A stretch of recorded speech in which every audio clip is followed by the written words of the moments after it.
ایک دل دہلا دینے والا واقعہ پیش آیا ہے جس میں مدرسے کے اساتذہ کے تشدد سے ایک طالب علم کی جان بچے کو اتنا مارا کہ وہ انتقال کر گیا بلکہ شہید ہو گیا۔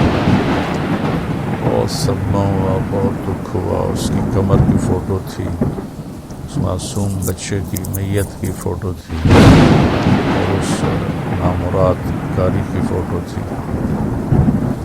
آج ایک بہت ہی حساس موضوع پہ چند باتیں عرض کرنی ہیں۔ میں تو ملائیشیا میں تھا، تو میرے چھوٹے بھائی ڈاکٹر طاہر کمال نے مجھے ایک ویڈیو بھیجی جس میں ایک قاری نے بچے کو اتنا مارا کہ وہ انتقال کر گیا بلکہ شہید ہو گیا۔ تو بہت صدمہ ہوا، بہت دکھ ہوا۔ اس کی کمر کی فوٹو تھی، اس معصوم بچے کی میت کی فوٹو تھی اور اس نامراد قاری کی فوٹو تھی۔ تو میں پرسوں واپس آیا ہوں ملائیشیا سے، تو میرے جی میں آیا کہ میں اس پر کچھ بات کروں۔ نہ یہ دین کا طریقہ ہے، نہ یہ اسلام ہے، نہ یہ اسلام کی خدمت ہے، نہ ہی میرے نبی نے یہ بتایا ہے۔ یہ ہمارے بر صغیر کی لعنت ہے کہ قاریوں کو کھلی چھٹی ہے سوائے چند مدارس کے جہاں سختی سے ان کو پابند کیا جاتا ہے کہ وہ بچوں کو مارے نہیں۔ اس میں اللہ کا فضل ہے، میرا مدرسہ بھی ہے اور اس کی ساری شاخیں بھی ہیں کہ ہمارے بچوں کو کوئی استاد انگلی بھی نہیں لگا سکتا۔ یہ محبت کا دین ہے، محبت سے پڑھایا جاتا ہے۔ میرے نبی سراپا رحمت اور محبت بن کر آئے۔ آپ نے بچوں سے لے کر 90 سال کے بوڑھوں کو دین سکھایا، نہ کبھی کسی کو ڈانٹا، نہ کوئی سوٹی ماری، نہ کوئی تھپڑ مارا۔ اللہ تعالیٰ مجھے پہلے معاف فرمائے اور ان سب اہل مدرسہ کو معاف فرمائے جو اس کی احتیاط نہیں کرتے کہ جن کو وہ استاد رکھتے ہیں ان کو وہ پابند کریں کہ بچوں پہ نہ ہاتھ اٹھانا ہے نہ سوٹی مارنی ہے۔ یہ منظر دیکھ کر تو لگتا ہی نہیں کہ وہ کوئی انسان تھا جس نے یہ سلوک کیا ہے۔ تو چوں کفر از کعبہ برخیزت کجا ماند مسلمانی، جب کعبے میں کفر ہوگا تو اسلام کہاں ہوگا؟ اسلام محبت کا دین ہے اور میرے نبی کا فرمان ہے ان اللہ لا یعطی علی الرفق ما لا یعطی علی العنف۔ اللہ تعالیٰ نرمی پر وہ دیتا ہے جو سختی پر کبھی بھی نہیں دیتا۔ اور آپ نے فرمایا لو کان الرفق خلقا لما رأى الناس خلقا احسن منہ۔ نرمی کی اگر کوئی شکل ہوتی تو اس سے زیادہ حسین شکل کوئی نہ ہوتی۔ ولو کان العنف خلقا لما رأى الناس خلقا اقبح منہ۔ اور اگر شدت اور سختی کی کوئی شکل ہوتی تو اس سے زیادہ بدصورت کوئی شکل نہ ہوتی۔ تو یہ شدت تو اسلام میں جائز ہی نہیں ہے، یہ تو ظلم ہے، یہ پڑھانا نہیں ہے۔ اس قسم کے قاری ظالم ہیں اور بڑے دکھ درد سے کہنا پڑتا ہے کہ جتنے حفظ کے مدارس ہیں اس میں اکثریت 90-95% بچوں کے ساتھ قاریوں کا یہی حال ہوتا ہے، مار مار کے انہیں فنا کر دیتے ہیں۔ ایک دن اس بچے نے چھٹی کر لی تو اس کو پیار سے بھی سمجھایا جا سکتا تھا، لیکن اس کو اتنا مارا کہ وہ مر ہی گیا۔ بچوں کے والدین پہ کیا گزری ہوگی۔ یہ ہم اپنے بچپن میں جب پرائمری اسکول میں پڑھتا تھا رئیس آباد اپنے گاؤں میں ہی پرائمری اسکول میں میں نے 5ویں جماعت پاس کیا اور پھر سینٹرل ماڈل اسکول کا ٹیسٹ اللہ کے فضل سے میں نے کلیئر کر لیا. پتہ نہیں وہ کس طرح ہو گیا, بہت فرق تھا. تو پھر میں وہاں چلا گیا. تو ہمارے استاد تھے ایک, وہ بڑے فخر سے کہتے کہ سانو ماں پیو آکھیا ہے کہ جس بچے دیاں کھل تواڈی تے ہڈیاں ساڈیاں, انہوں اتنا مارو بے انہاں دی کھل لے جاوے, اور بس ہڈیاں ساڑیاں تے کھال تواڈی. تو وہ پھر مارتے بھی اتنا ہی تھے, اتنا مارتے تھے کہ یا اللہ میری توبہ. اور میں تو چونکہ ایک علاقے کے با اثر آدمی کا بیٹا تھا تو مجھے نہیں مارتے تھے, نہ کبھی تھپڑ پڑا نہ سوٹی پڑی.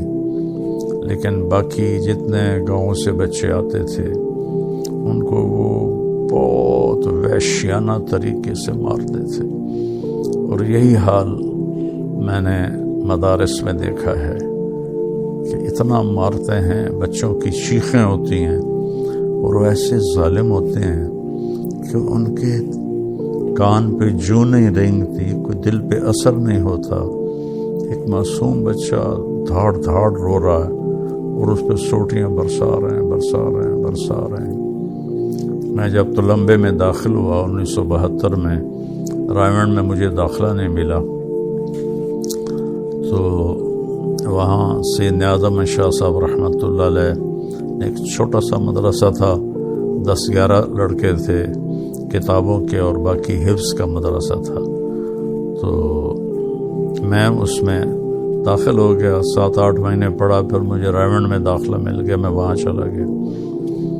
تو وہاں میں حفظ کی جو کلاس تھی وہ ہمارے سامنے ہوتی تھی, تو ان کے قاری صاحب اس بے رحمی سے بچوں کو مار رہے ہوتے تھے. اب میں کالج سے آیا تھا تو مجھے اندر ہی اندر اتنی شدید قسم کی ایک نفرت ہوتی تھی کہ یہ تو میرے نبی کا طریقہ نہیں, یہ تو اسلام نہیں.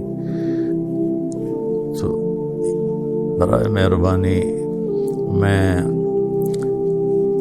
ان قاریوں کو بھی مجرم سمجھتا ہوں جو اس طرح بچوں کو ذبح کر لیں, اور اس مدرسے کے محتمم کو بھی مجرم, اس سے بڑا مجرم سمجھتا ہوں جو اس کی نگرانی نہیں کر رہے اور اس کا خیال نہیں کر رہے. مجھے ایک واقعہ یاد آیا کہ مفتی رفیع صاحب رحمۃ اللہ علیہ دارالعلوم کراچی, انہوں نے سختی سے منع کیا ہوا تھا کہ بچوں کو, مجھے کسی نے سنایا اس لیے میں روایت نقل کر رہا ہوں, چشمدید نہیں ہے نہ ہی ان سے براہ راست سنا ہے, لیکن ایک معتبر آدمی سے سنا. وہ لگے ہوئے تھے کیمرے, یا کسی نے جا کر بتایا کہ اس طرح قاری صاحب نے مارا ہے. تو مفتی رفیع صاحب رحمۃ اللہ علیہ بذات خود اس کلاس میں تشریف لے گئے اور اس قاری کو بہت سخت ڈانٹا اور سختی سے اس کو منع کیا کہ تم نے آئندہ ہاتھ بھی نہیں اٹھانا. تو یہ جو محتمم حضرات جانتے بھی ہیں کہ اس طرح بچوں کو مارا جا رہا ہے اور پھر وہ قاریوں کو منع نہیں کرتے, تو یہ دونوں برابر کے مجرم ہیں, برابر کے شریک ہیں. میں اس لیے کہہ رہا ہوں کہ کہیں دین والے بدنام نہ ہو جائیں, اصل دین والے بدنام نہ ہو جائیں. الرسول المعلم علامہ عبد الفتاح ابو غدہ نے ایک کتاب لکھی ہے کہ اللہ کے نبی بطور معلم, بطور مدرس. وہ کتاب میں نے پڑھی, وہ اپنے مضمون کی پہلی کتاب ہے, منفرد کتاب ہے. میں نے اپنے سارے مدرسے کے اساتذہ سے کہا کہ اس کتاب کا آپ لوگ مطالعہ کرو کہ آپ نے کیسے پڑھایا. ہمارا ستم یہ ہے کہ ایک بچہ حفظ کر کے فارغ ہوتا ہے, تو آج کل قحط الرجال ہے, اس قسم کی خدمت اور مشقت والی نوکری کرنے کے لیے کوئی تیار نہیں ہوتے, جو تیار ہوتا ہے اس کو بغیر سمجھائے، بغیر بتائے، بغیر تربیت کے اس کو حفظ کی جماعت میں بٹھا دیتے ہیں. سوٹی اس کے ہاتھ میں ہوتی ہے، وہ جدھر چاہتا ہے پھر اس کو سفاکانہ طریقے سے استعمال کرتا ہے. تمام جو اسکول کالج کے ٹیچر ہیں، پروفیسر ہیں، ان کے لیے ٹریننگ کالج ہیں، ٹریننگ سینٹر ہیں. میں سینٹرل ماڈل اسکول پڑھتا تھا تو میرے ساتھ ہمارے اسکول کے ساتھ ہی ایک سینٹرل ٹریننگ کالج تھا جس میں پورے پنجاب سے ٹیچر آتے تھے جنہوں نے آگے ٹیچنگ کرنی ہوتی تھی. ان کو وہاں تربیت دی جاتی تھی کہ کس طرح پڑھانا ہے اور کیسے پڑھانا ہے، اور پھر وہ ہمیں وہاں سے بطور ایک پریکٹیکل کے وہ بھیجتے تھے. اس کالج کے پرنسپل ہمارے اسکول میں ان کو جو وہاں سیکھنے آتے تھے وہ ہمیں آ کے پڑھاتے تھے. تو یہ نظام جو سب سے بڑی کتاب ہے اور سب سے بڑا علم ہے، اس کے لیے یہ نظام کوئی نہیں ہے. کوئی مدرس لگ جائے تو اس کے لیے بھی کوئی تربیتی نظام کوئی نہیں ہے، اور کوئی قاری لگ جائے مدرس تو اس کے لیے بھی کوئی تربیتی نظام کوئی نہیں ہے. لہذا نئے جو آتے ہیں جو شیلے، وہ پھر اس طرح کی حرکتیں کرتے ہیں. میں نے تو دیکھا ہے مدرسوں میں مارتے ہوئے اور زنجیریں پڑی ہوئی پاؤں میں نے خود دیکھی ہیں. میں ساہیوال ایک حفظ کے مدرسے میں گیا تو وہاں بچوں کو زنجیریں پڑی ہوئی تھیں. بھلا یہ بھی کوئی انسانیت ہے اور یہ بھی کوئی پڑھانے کا طریقہ ہے کہ بچوں کو زنجیریں لگا دینا؟ میں نے اپنے مدرسے میں یہ کہا ہوا ہے کہ جو بچہ چل سکتا ہو اسے چلاؤ، اور جو نہیں چل سکتا تو اسے مارنا پیٹنے کی بجائے اس کے والدین کو بلا کر اس کے حوالے کر دو کہ یہ بچہ نہیں پڑھ سکتا. لیکن اس کو اتنا مارنا کہ وہ ذبح ہو جائے. یہ صرف بر صغیر میں ہے. ہندوستان، بنگلہ دیش، پاکستان، ان 3 جگہ پر یہ ستم ہے، بلکہ ظلم ہے. اور والدین بھی ایسے نادان ہیں کہ وہ کہتے بس ہمارا بچہ حافظ بن جائے، چاہے اس کی کھال اتار دی جائے. وہ حافظ تو بن جائے گا لیکن صحیح مسلمان نہیں بنے گا. مار پیٹ سے کبھی کسی کو ہدایت نہیں ملتی، کسی کو راستہ نہیں ملتا. اس کے اندر الٹا نفرت پیدا ہو جاتی ہے اور بغض پیدا ہو جاتا ہے. تو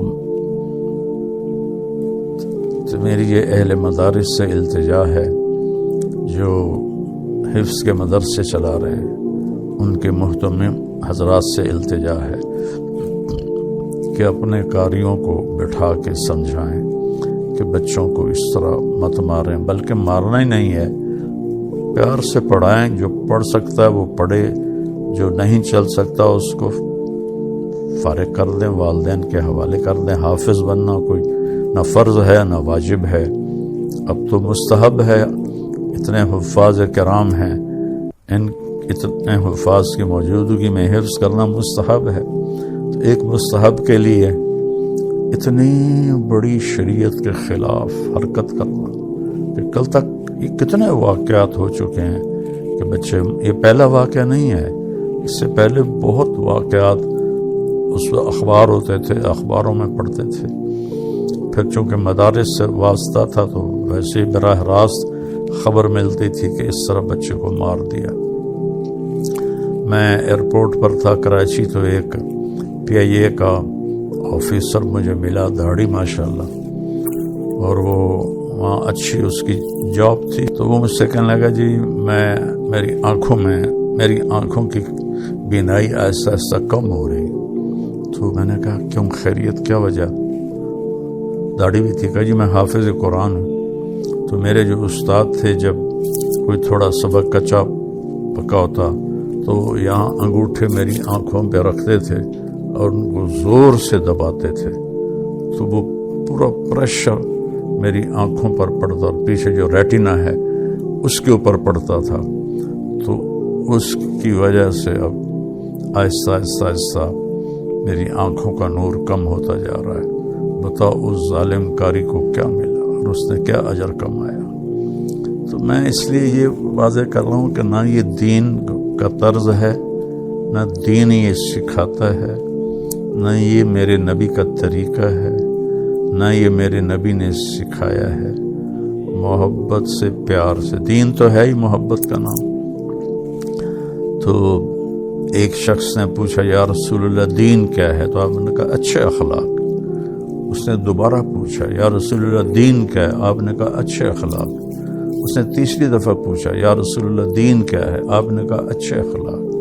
اس نے چوتھی دفعہ پوچھا یا رسول اللہ دین کیا ہے؟ آپ نے فرمایا بھائی تو کب سمجھے گا، متا تفقہو، وہ یہ ہے کہ تو غصے نہ ہوا کر۔ لفظ بدل دیے، مضمون وہی تھا، غصے پہ قابو رکھو، اچھے اخلاق۔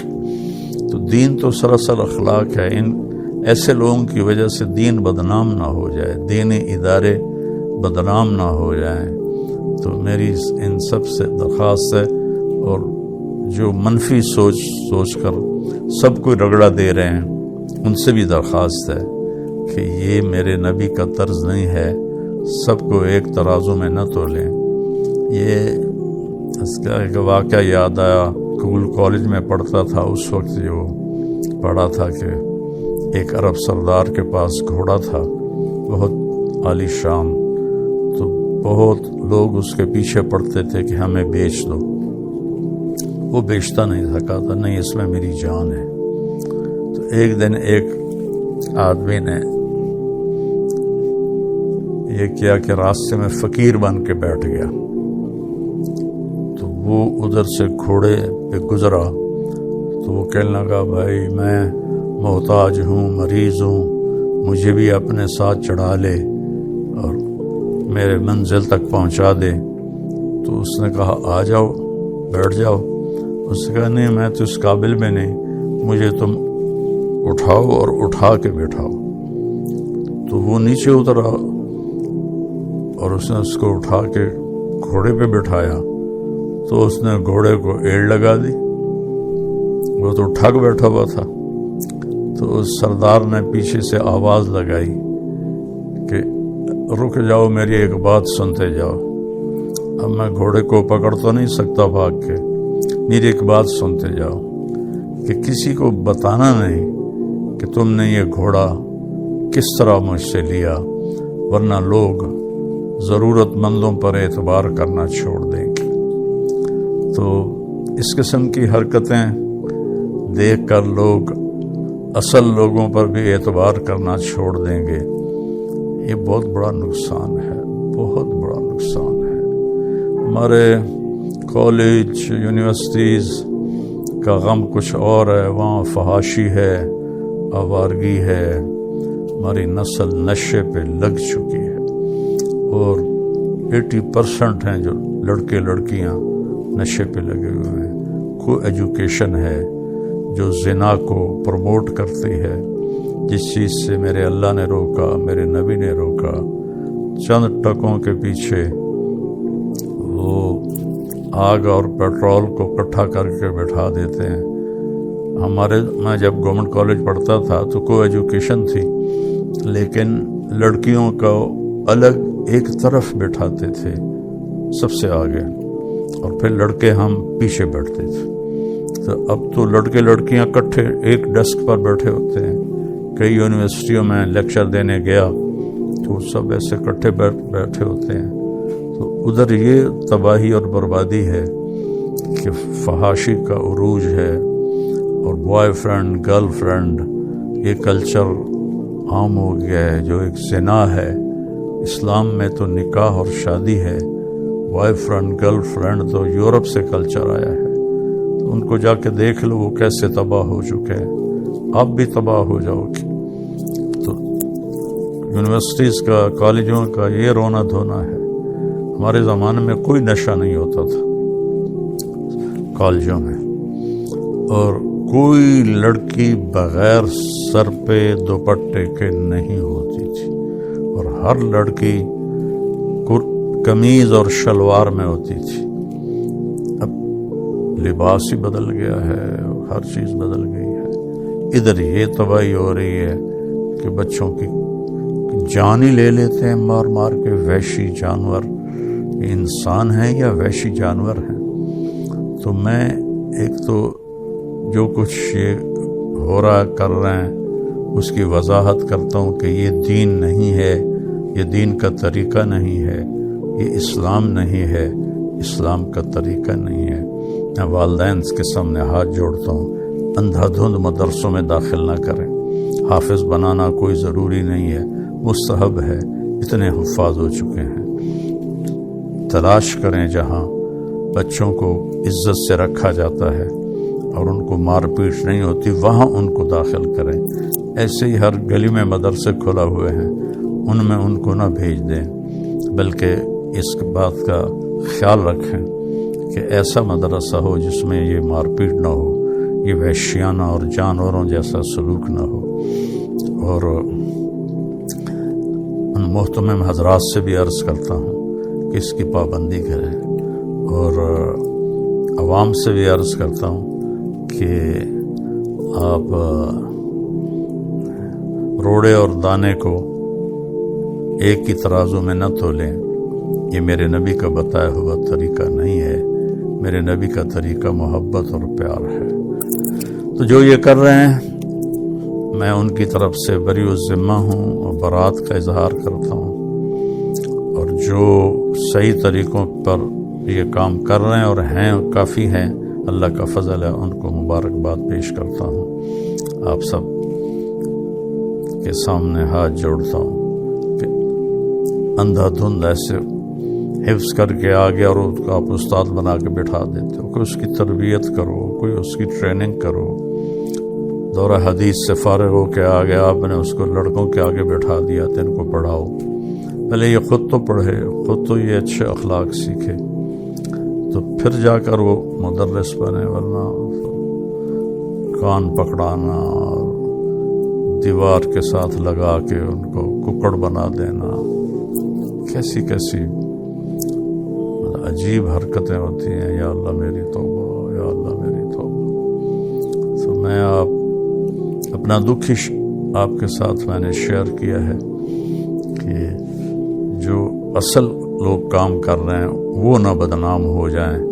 وہ گھوڑے والے سردار کی طرح اس نے کہا تھا کہ دیکھنا بتانا نہیں، ورنہ ضرورت مند پہ اعتبار اٹھ جائے گا. تو ایسوں کی وجہ سے جو اصل کام کر رہے ہیں ان پہ اعتماد اٹھ جائے اور ان کے بارے میں بھی برے خیالات آ جائیں، ایسا نہ ہو.